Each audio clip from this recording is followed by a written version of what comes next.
5, 4, 3, 2, 1.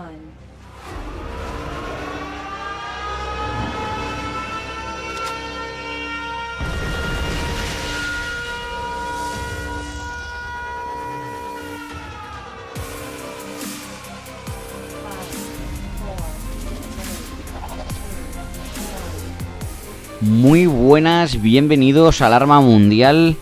Bueno, antes que nada pedir disculpas por el tiempo que llevo sin subir vídeos. Como ya he comentado en alguna emisión en directo, bueno, pues tuve un problema con mi PC.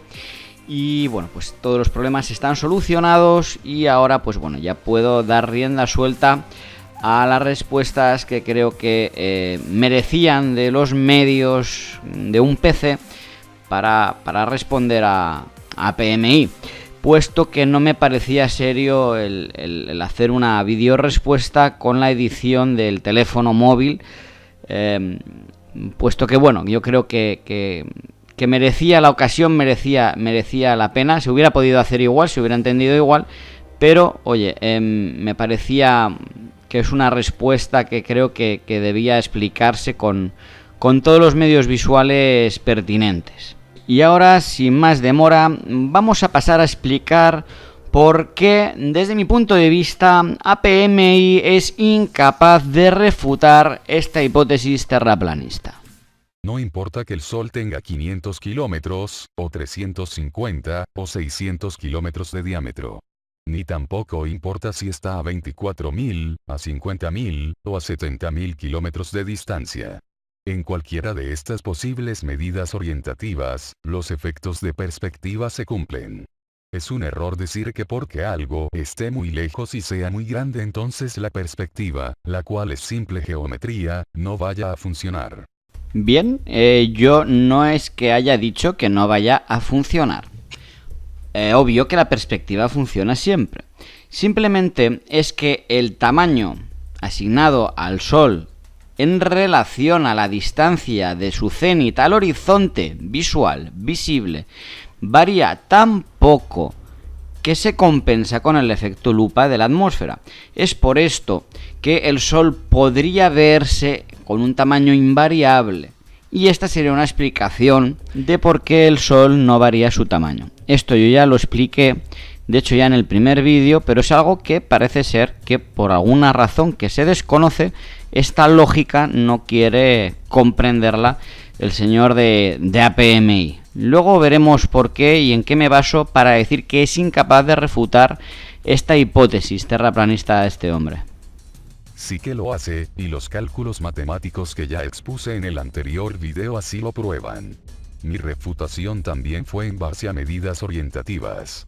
Medidas orientativas que refutan las medidas orientativas de Alarma Mundial. Y decir que todo son medidas orientativas no te salva.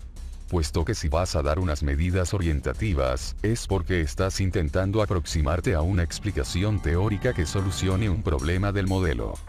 Es correcto, se busca una solución al problema del modelo y bueno, ya está dada esa solución. Otra cosa es que bueno, pues uno no quiera comprender el cómo funciona ese efecto lupa y que la diferencia de tamaño de Sol a la distancia del cenit con referente a su horizonte, pues bueno, pues que quieres hacerle un caso completamente omiso.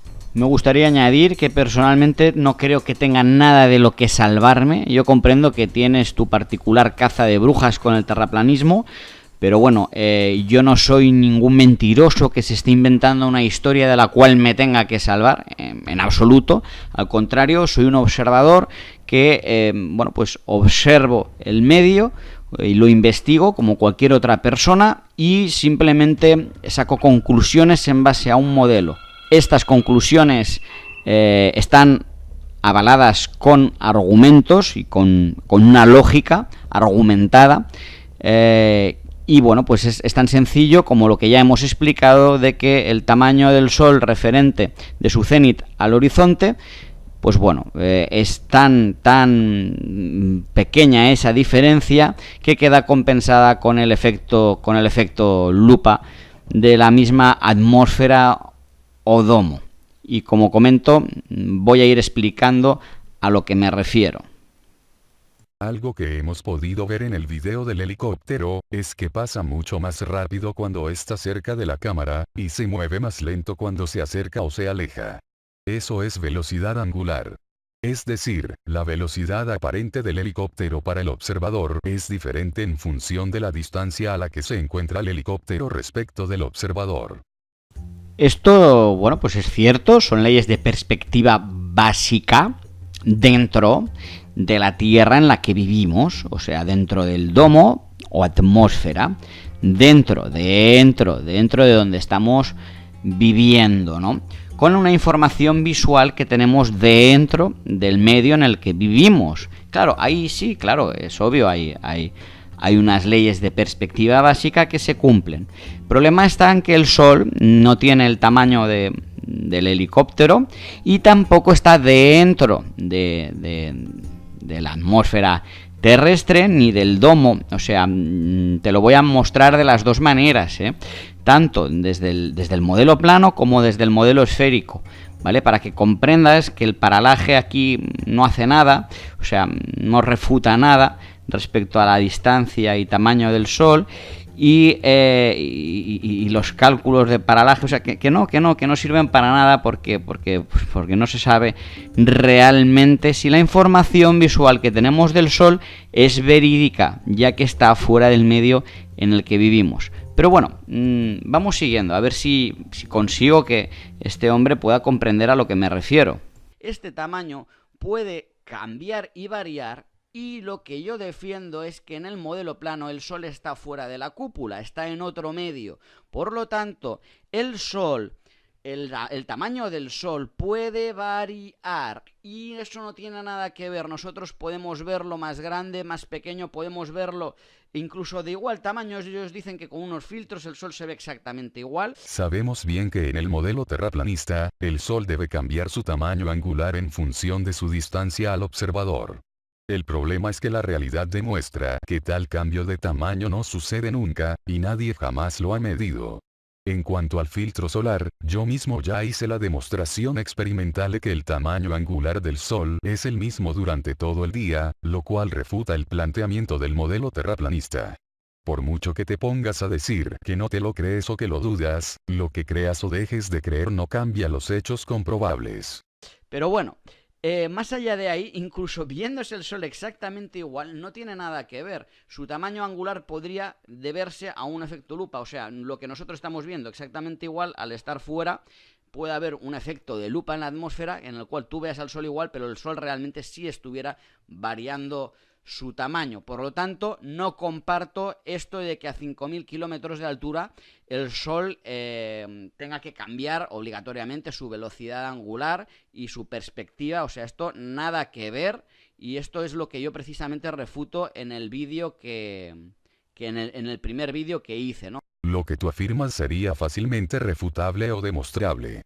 Si según tú la atmósfera produce un efecto lupa, entonces bastaría con viajar a un lugar elevado muchos kilómetros sobre el nivel del mar, como una montaña de 4.000 o 5.000 metros de altura, y comprobar el tamaño angular del Sol en esos lugares.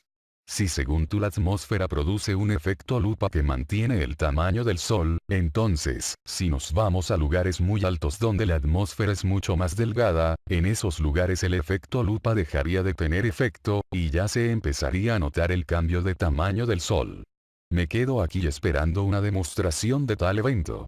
Sería una prueba irrefutable a favor del terraplanismo.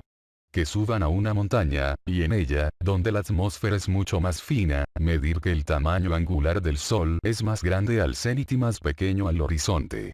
Algo así refutaría que el Sol esté muy lejos, y refutaría el modelo heliocéntrico.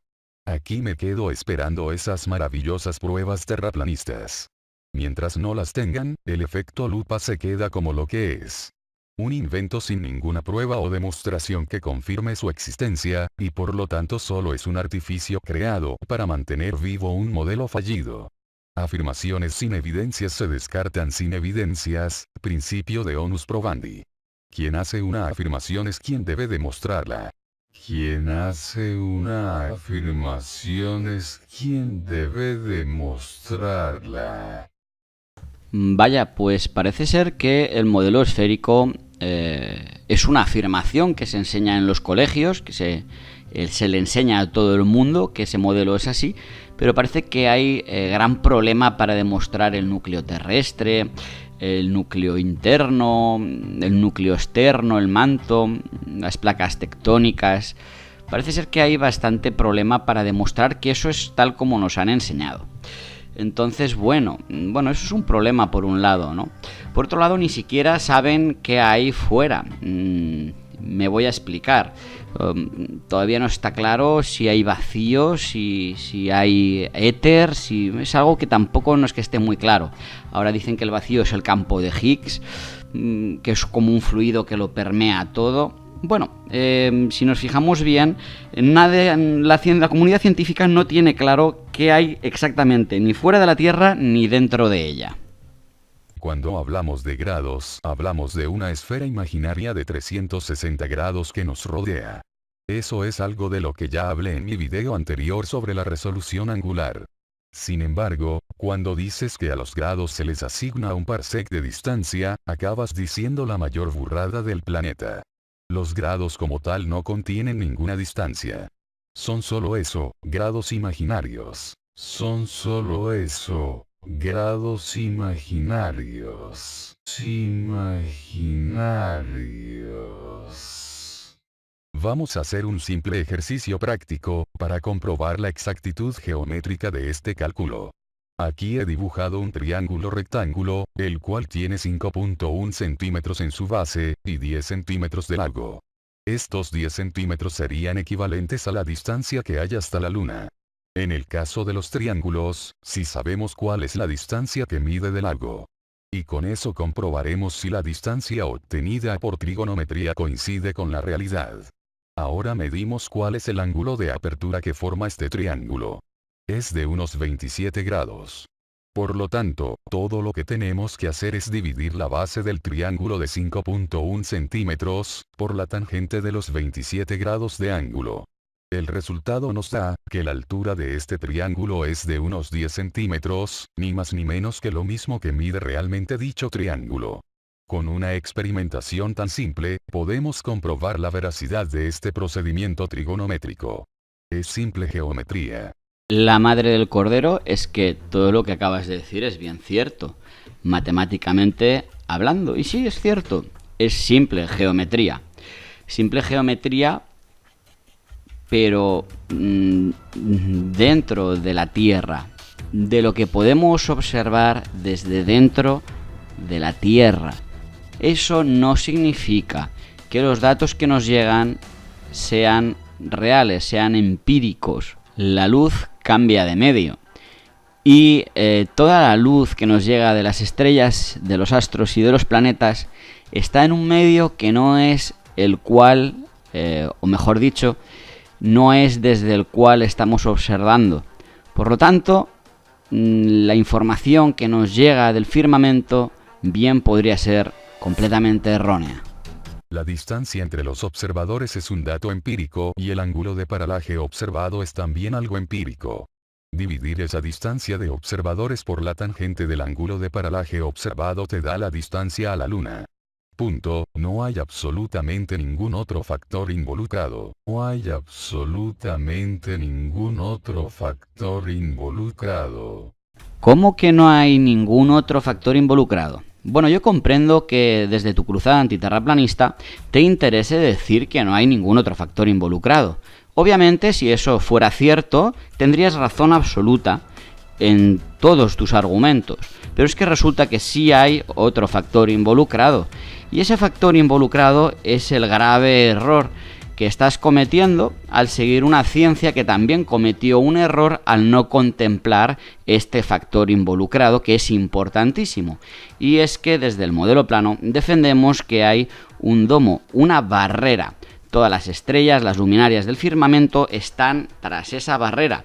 Sol y Luna también están tras esa barrera. Vale, bien, ¿no crees en el modelo plano? Bien, ¿quieres que te lo explique desde el modelo esférico? Bueno, desde el modelo esférico, la misma ciencia oficial que contemplas, dice que la atmósfera de la Tierra tiene 630.000 kilómetros de radio.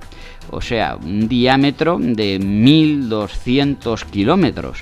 Y que la Luna está está más o menos por la mitad de la atmósfera de la Tierra. Esto significa que desde tu propio modelo ninguna persona ha salido jamás de la atmósfera de la Tierra y que tus argumentos de que nos subamos a 4 kilómetros de altura, donde la atmósfera es mucho más finita, no sirve para absolutamente nada, ya que hablamos de una atmósfera desde tu propio modelo que tiene 630.000 kilómetros de radio. Entonces nadie sabe, aunque eso fuera cierto, nadie sabe esos 630.000 kilómetros de atmósfera, por muy finita o poco densa que sea, cómo están afectando a la luz que nos llega del Sol, de Venus, de las estrellas, del firmamento, puesto que tampoco tenemos ni idea de qué hay fuera de esa atmósfera. O sea, la comunidad científica no tiene la menor idea. Todos son hipótesis,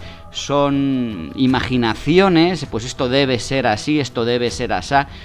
Pero realmente no hay un fundamento físico, una experimentación científica física que demuestre qué hay más allá, ¿no? Ni cómo afecta esta atmósfera visible dentro de lo que podemos ver, ¿no? De la luz que nos llega.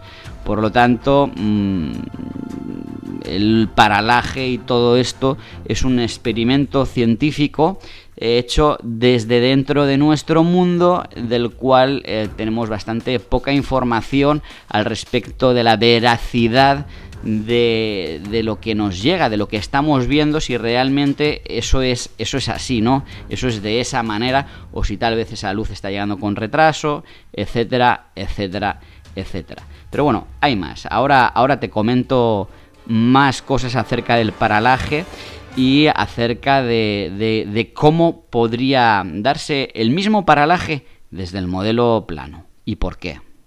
Cuando medimos la distancia a la Luna, al Sol o a los planetas, se hace mediante paralaje terrestre. Es decir, un paralaje que toma como distancia entre observadores una distancia medida sobre la superficie de la Tierra, lo cual es un dato empírico. Con las estrellas es diferente. Dado que no importa cuál sea la distancia entre observadores sobre la Tierra, las estrellas no tienen ningún paralaje observable. Tan solo esto nos dice que las estrellas tienen que estar a una distancia enorme, como para que, teniendo una separación entre observadores de miles de kilómetros sobre la Tierra, no se observe ningún cambio en su posición aparente. Entonces, para poder solucionar este problema y medir la distancia a una estrella, necesitas aumentar la separación entre los observadores a unos niveles que el tamaño de nuestra Tierra no lo permite. Para sortear el problema, tienes antes que haber medido la distancia al Sol. Para sortear el problema, tienes antes que haber medido la distancia al Sol. Y entonces, asumiendo que la Tierra orbita alrededor del Sol,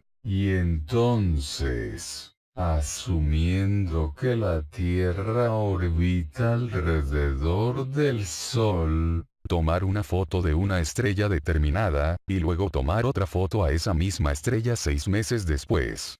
Bien. Entonces tenemos que asumir que la Tierra orbita alrededor del Sol. Asumiendo. Claro, dando por hecho que ese dato es empírico.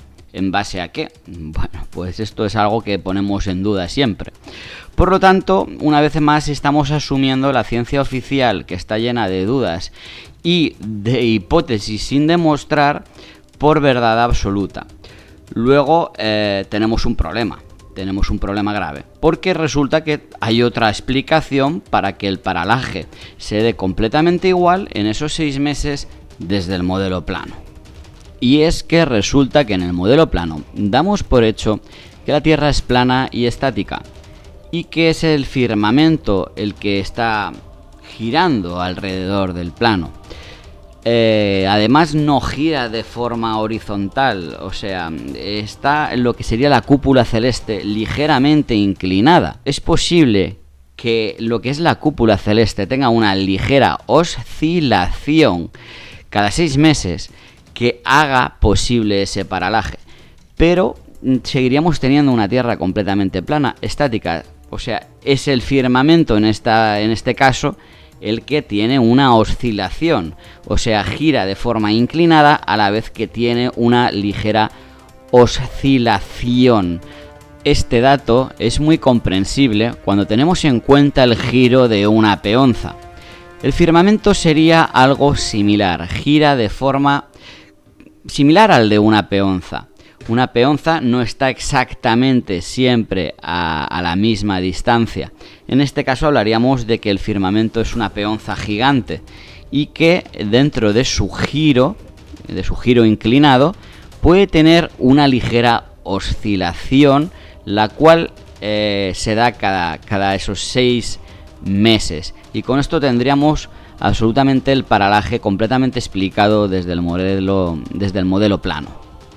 Si bien es cierto que esto no dejan de ser hipótesis, sí, es cierto, son hipótesis, pero obviamente son hipótesis que hay que refutar de manera científica en base a que la información que tenemos sea empírica, verídica. Eso es algo que no tenemos. Nos puede gustar más, nos puede gustar menos, pero es una realidad. La información no es empírica. No sabemos si la luz que nos está llegando de las estrellas, del Sol, esa información es verídica o no es verídica. De hecho, la mejor manera de tener una idea aproximada de cómo o de cuán verídico es el paralaje es centrarnos en cómo calcularon la distancia al Sol, como tú muy bien has dicho hace un momento. Para sortear el problema, tienes antes que haber medido la distancia al Sol. Tienes razón en algo. La medida del parsec es algo arbitrario. Se podría haber seleccionado la distancia que obtienes en un minuto de arco de paralaje, en 300 millones de kilómetros de separación, y tendríamos el parmin. Se podría haber seleccionado la distancia que obtienes con un grado de paralaje en 300 millones de kilómetros, y tendríamos el pargrad. Si se seleccionó al segundo de arco para crear la unidad de medida del parsec, es para poder cuantificar las enormes distancias del universo, en escalas más pequeñas y fáciles de computar. Es por el mismo motivo que se creó la unidad astronómica o el año luz. Bien, veamos pues cómo hace la ciencia oficial, o cómo hizo en este caso, para conocer la distancia al Sol desde la cual partió la premisa para dar distancia a la resta de planetas del sistema solar. Digamos que la base de todos los cálculos es el diámetro de la Tierra, cuya longitud total es supuestamente conocida. Con objeto de conocer la altura del triángulo formado por Venus y sus observadores, era necesario conocer el ángulo alfa. La teoría era que Venus tardaría menos tiempo en cruzar el Sol para los observadores ubicados en el sur del planeta, que para los que estuvieran en el extremo norte. A partir de esas diferencias de tiempo, se podría calcular la relación del movimiento aparente de Venus a través del Sol en las diferentes localizaciones y, por tanto, el ángulo conocido como paralax. En realidad, el paralax no es más que el ángulo alfa. Y eso pues, les permite conocer la distancia entre Venus y la Tierra. De hecho, la operación matemática se complica por la reflexión de los rayos de luz y por la propia rotación de la Tierra, supuesta rotación de la Tierra. A pesar de ello, una vez que los matemáticos calculan la distancia entre la Tierra y Venus, las leyes de movimiento planetario les permiten calcular la resta de las distancias del sistema solar. Y entonces es cuando supuestamente pueden determinar la distancia entre la Tierra y el Sol en cifras absolutas. Así que no os lo perdáis, porque estamos hablando una vez más de supuestos, de cálculos hechos desde la Tierra cuando no sabemos si la información que nos está llegando de las luminarias que vemos realmente es verídica, y todo en supuestos de un sistema heliocéntrico y esférico que nadie ha probado jamás. Por lo tanto, aquí, desde la parte que nos toca, damos por nulo la refutación de la hipótesis de que el Sol pueda ser mayor y estar a una distancia menor, puesto que la información la información de la que disponemos para el paralaje puede estar completamente equivocada. Y algo de esto ya nos predijo Nicolás Tesla, y con esto voy a cerrar el tema del vídeo. ¿Qué se siente ser el hombre más inteligente del mundo? No lo sé, deberíais preguntárselo a Nikola Tesla. Escuchamos ahora qué dice Tesla acerca de la gravedad. La relatividad de Einstein es una magnífica composición matemática que fascina, deslumbra y hace que la gente se ciegue a los errores que subyacen en la teoría de la relatividad. La teoría es como un mendigo vestido de púrpura, cual la gente ignorante entrona como un rey. Sus máximos exponentes son hombres brillantes, pero no son más que metafísicos en lugar de los científicos. Cabe añadir que Nicolás Tesla añadió que la forma de experimentar de forma matemática, sin comprobaciones empíricas de forma física real de los resultados matemáticos, les llevarían a construir modelos que no tienen absolutamente nada que ver con la realidad. Y eso ha sido todo, aquí, en Alarma Mundial.